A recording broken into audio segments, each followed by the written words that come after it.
سؤال آخر: ما هي وصايا أهل البيت لنا في الشهور الأخيرة قبل الظهور الشريف؟ بشكل خاص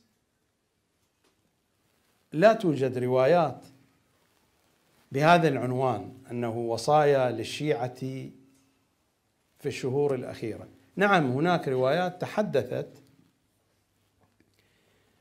بشكل عام أنه السكنى في أطراف المدن، ورد هذا الكلام، ولكن هذا الكلام لا يمكن أن نطبقه يعني في كل زمان وفي كل مكان، لأن هناك أسلوب واضح في الروايات التي تحدثت عن زمان الغيبة وعن زمان اشتداد الفتن، أن الإنسان يحاول قدر الإمكان أن يبتعد عن مواقع الفتنة وعن مواقع الاضطراب.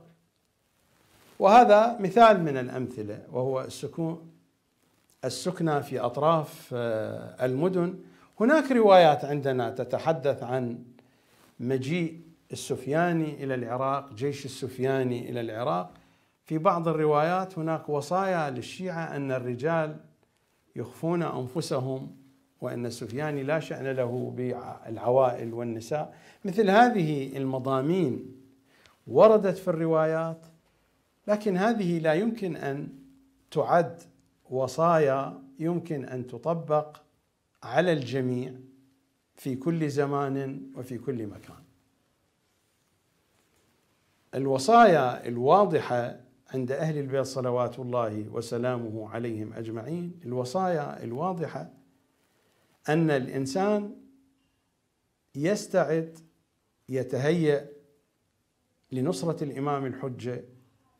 وهذه القضية تختلف باختلاف الأشخاص، باختلاف الأعمار، باختلاف الأزمنة، باختلاف الأمكنة. الدول تختلف في قوانينها، في أوضاعها السياسية.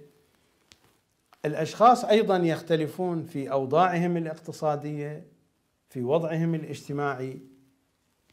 بشكل عام المطلوب من الشيعي أن يكون مستعدا لنصرة إمام زمانه.